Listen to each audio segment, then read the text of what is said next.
ሰላም ጤና ይስጥልኝ። ዛሬ የምንወያይበት ርዕስ ምናልባት በምድራችን ላይ ካሉ ስራዎች ሁሉ ከባዱንና ታላቁን ነው። እርሱም ወላጅነት ነው። ልጅን ማሳደግ ልክ እንደ እንጨት መጥረብ ያህል ጥበብን ይጠይቃል። ልጆችን ስናሳድግ በጣም በጥብቅ ቁጥጥር ከሆነ ልጆች ይሰበራሉ። ቁጥጥሩን ደግሞ በጣም ካላላነው ልጆች የባህሪ ቅርጽ አልባ ይሆናሉ። በኢትዮጵያ ባህላችን ልጅን በዱላ ማሳደግ እንደ ጀግንነት ይታይ ነበር። ዛሬ ግን ዓለም ተቀይሯል። ሁላችንም ወላጆች ልጆቻችን እንዲሳካላቸው እንመኛለን። ነገር ግን እንዴት የሚለው ጥያቄ ላይ እንከፋፈላለን። ምክንያቱም አንዳንድ ወላጆች እኛ ያደግንበት የጠበቀ ቁጥጥር መንገድ ይሻላል እንላለን። ያ ማለት የወላጆቻችን ያልተገደበ ስልጣን ወይም ዱላና ፍርሃት ያለበት ማለት ነው። ሌሎቻችን ደግሞ ያንን በመጥላት ልጄ የፈለገውን ይሁን ብለን ልቅነትን እንመርጣለን። ነገር ግን በእነዚህ ሁለት ጽንፎች መሃል አንድ ድንቅ መንገድ አለ። ሳይንሱ አውቶሪታቲቭ ፓረንቲንግ ይለዋል። እኛ ደግሞ አርአያነት ያለውና አሳማኝ ወላጅነት እንበለው። ልጆቻችሁ ሲያድጉ ችግር ሲገጥማቸው ወደ እናንተ እንዲመጡ ነው የምትፈልጉት ወይስ ከእናንተ እንዲደበቁ ወይም እንዲርቁ? ዛሬ የልጆቻችሁን ስብዕና የሚገነቡ 5 የወላጅነት ሚስጥሮችን እናያለን። እስከ ቪዲዮ መጨረሻው አብራችሁን ቆዩ። እንኳን ወደ ኬጂ እውቀት ኬጂ ናውሌጅ ዩቲዩብ ቻናል በሰላም መጣችሁ። ቻናሉን ሰብስክራይብ፣ ሼር፣ ላይክ ማድረጋችሁን አትርሱ። የልጆቻችሁን ስብዕና የሚገነቡ 5 የወላጅነት ሚስጥሮች። ሚስጥር 1 ፍቅርና መመሪያ ማጣጣም፣ ባላንስ ኦፍ ወርምዝ ኤንድ ዲሲፕሊን። የመጀመሪያውና ትልቁ ሚስጥር ሁለገብነት ነው። አርአያነት ያለው ወላጅ ለልጁ ያለውን ጥልቅ ፍቅር በየቀኑ ይገልጻል። ልጁን እወድሃለሁ ይለዋል፣ ያቅፈዋል፣ ስሜቱን ይሰማለታል። ነገር ግን ይህ ፍቅር የፈለግከውን አድርግ ማለት አይደለም። በኢትዮጵያ ባህላችን ልጅን መውደድ ማለት ምግብ ማብላትና ማልበስ ብቻ ይመስለናል። ነገር ግን ልጆች ስለ ልቦናዊ ፍቅር ይፈልጋሉ። እንዲሁም በተመሳሳይነት ደግሞ ቤት ውስጥ ጥብቅ የሆኑ ሕጎች መኖር አለባቸው። ለምሳሌ ልጆቻችሁ የቤት ስራውን ካልሰራ አይዞ የኔ ጌታ ነገ ትሰራለህ ካላችሁት ይህ ፍቅር ሳይሆን ስንፍናን ማስተማር ነው። ነገር ግን እንደዛ ከማለት ይልቅ የኔ ልጅ ዛሬ በጣም ደክሞሃል አውቃለሁ፣ ነገር ግን ስኬታማ እንድትሆን የቤት ስራህን መስራት አለብህ፣ እኔ ከጎን ቁጭ ብዬ አግዛለሁ ማለት፣ ይህ ከፍተኛ ፍቅር እና ከፍተኛ ተስፋ ወይም ሃይ ኤክስፔክቴሽንስ ይባላል። ይህም ልጆ ወላጆች ይወዱኛል ግን ደግሞ ከእኔ ትልቅ ነገር ይጠብቃሉ የሚል ጥልቅ ስሜት እንዲያድርበት ያደርገዋል። ሚስጥር 2 አሳማኝ ምክንያት መስጠት ወይም ሪዝኒንግ። ብዙዎቻችን ያደግነው ለምን ስንል ወላጆቻችሁ እኔ ስላልኩ በሚል መልስ ነው። ይህ ግን ለልጆቻችሁ የአስተሳሰብ እድገት እጅግ መጥፎ ነው። አርአያነት ያለው ወላጅ ግን ለሚያወጣው ሕግ ሁል ጊዜም ምክንያት አለው። ለምሳሌ ለልጆቻችሁ ከምሽቱ 3 ሰዓት በኋላ ስልክ መጠቀም አትችሉም ስትሏቸው ምክንያቱንም አብራሩላቸው።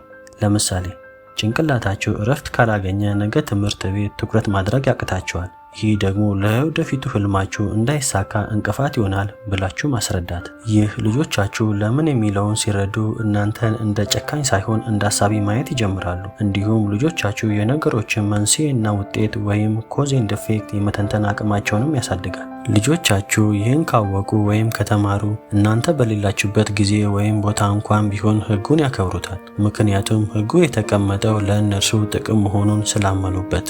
ሚስጥር 3 የልጆችን ሐሳብ ማዳመጥ ወይም ቱ-ዌይ ኮሚኒኬሽን። ወላጆች በቤታችሁ ውስጥ ልጆቻችሁ የመናገር ነፃነት አላቸው ወይስ ሲያወሩ ዝም በሉ ትልቅ ሰው መሃል አትግቡ ትሏቸዋላችሁ? አርአያነት ያለው ወላጆች ግን የልጆቻቸውን ሐሳብ በአክብሮት ያዳምጣሉ። ለምሳሌ ቅዳሜ ቀን የት መሄድ እንዳለባቸው ልጆቻቸውን ያማክራሉ። እዚህ ቦታ እንሄዳለን፣ ምን ይሰማችኋል ብለው ይጠይቃሉ። ይህ ማለት ልጆቻችሁ የሚሉትን ነገር ሁሉ ታደርጋላችሁ ማለት አይደለም። ነገር ግን ልጆቻችሁ ሐሳባችን ዋጋ አለው ብለው እንዲያስቡ ያደርጋቸዋል። በአብዛኛው ቤተሰብ ውስጥ ግን ልጅን አማክሮ ማሳደግ እንዳይቀባጠር ወይም እንዳይቀብጥብኝ ተብሎ ይፈራል። ነገር ግን እውነታው ከዚህ ተቃራኒ ነው። ልጆች የሚሰማቸው ካገኙ ነገ ትልቅ መድረክ ላይ ወጥተው የመናገር ድፍረት ይኖራቸዋል። ወይም ነገ በትምህርታቸውና በስራቸው ላይ በራስ መተማመናቸው ከፍ ያለ ይሆናል። ስሜቱን መግለጽ የቻለ ልጅ ደግሞ ነገ ሲያድግ ለጭንቀትና ለድብርት አይጋለጥም። ስለዚህ ወላጆች ልጆቻችሁን እያማከራችሁ ወይም ሐሳባቸውን እያዳመጣችሁ አሳደጉ እላለሁ። ሚስጥር 4 ነፃነትን ማለማመድ ወይም አውቶኖሚ ሳፖርት።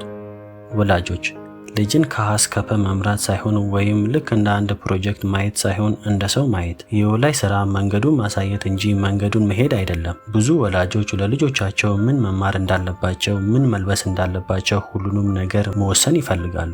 ነገር ግን አርአያነት ያለው ወላጅ ልጁ በራሱ ስህተት እንዲሰራና እንዲማር ይፈቅዱለታል። ለምሳሌ ልጃችሁ የሚማረውን የትምህርት አይነት ሲመርጥ እናንተ የምትፈልጉትን ሳይሆን እሱ የሚወደውን እንዲመርጥ አበረታቱት። ምን ብትሆን ደስ ይልሃል ብላችሁ መመሪያ ስጡት እንጂ አትጫኑት። እንዲሁም በቤታችሁ ውስጥ ባሉ ጥቃቅን ውሳኔዎች ላይ የልጆቻችሁን ሀሳቦች ጠይቁ።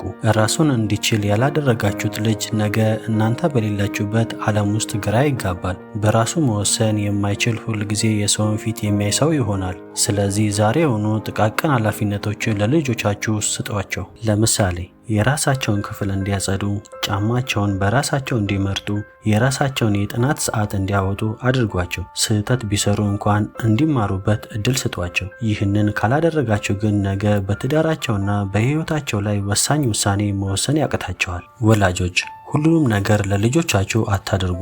ጥሩ ወላጅነት ማለት ልጆቻቸውን በራሳቸው እንዲቆሙ የሚያደርጉ ናቸው እላለሁ። ሚስጥር 5 ወጥ የሆነ አቋም ወይም ኮንሲስተንት ፖዚሽን። ብዙ ወላጆች የሚሳሳቱት እዚህ ጋር ነው። አንድ ቀን በጥሩ ስሜት ላይ ስትሆኑ ልጆቻችሁ የሚፈልጉትን ሲያጠፉ ዝም ትላላችሁ። በሌላ ቀን ደግሞ ከስራ ተናዳችሁ ስትመጡ በትንሽ ስህተት ትቆጣላችሁ። ይህ ለልጆቻችሁ ትልቅ ግራ መጋባትን ይፈጥራል። ስለዚህ ወላጆች አርአያነት ያለው ወላጅ ወጥ ወይም ኮንሲስተንት ነው። ይህ ማለት ስሜታችሁ ቢቀያየርም ቤት ውስጥ ያለው ሕግ ግን አይቀያየርም ለማለት ነው። ሌላው ነገር ደግሞ እናትና አባትም በዚህ ሕግ ላይ መስማማት አለባቸው። ለምሳሌ አባት አንድ ነገር አይሆንም ካለ እናት ደግሞ ሕጉን ሽራ በጓሮ ሄዳ እሺ ወይም ይሁን የምትል ከሆነ ልጆች መሃል ላይ ሆነው ወላጆቻቸውን ማጭበርበር ይለማመዳሉ። ስለዚህ ወላጆች በቤታችሁ ውስጥ ግልጽ የሆኑ ሕጎች ይኑሩ።